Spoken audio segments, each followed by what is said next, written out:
En juillet que Amandine s'est lancée dans la vente de ses confitures artisanales.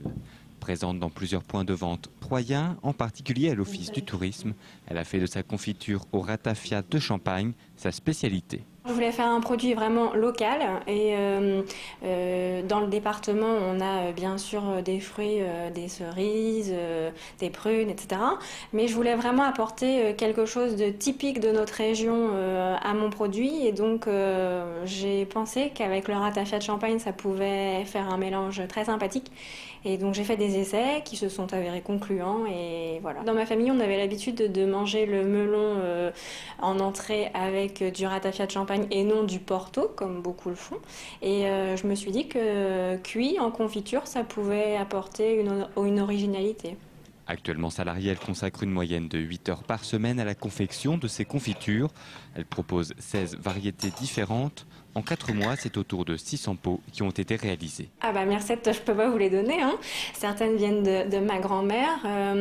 J'ai fait pas mal d'essais aussi avec des recettes que j'avais trouvées dans des livres sur internet. Et puis en faisant des associations, j'ai réussi à trouver le bon mélange. J'ai commencé à faire des confitures il y a très très longtemps avec ma grand-mère qui avait un grand jardin fruitier et donc qui faisait des confitures tous les ans. Et je m'y suis mise, j'avais peut-être 16 ou 17 ans. Aujourd'hui, Amandine en a 25, elle pratique sous le statut d'auto-entrepreneur.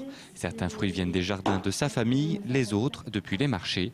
Et c'est avec ce chaudron en cuivre dans sa cuisine qu'elle confectionne ses confitures. Au niveau des confitures, on a de la chance parce que il y a surtout des normes au niveau de l'étiquetage.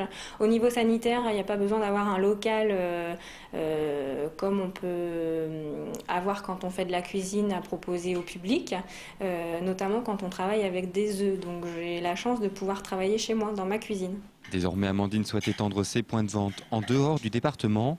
Dans l'Aube, on peut trouver ses confitures sous les halles et dans le menu de plusieurs restaurants.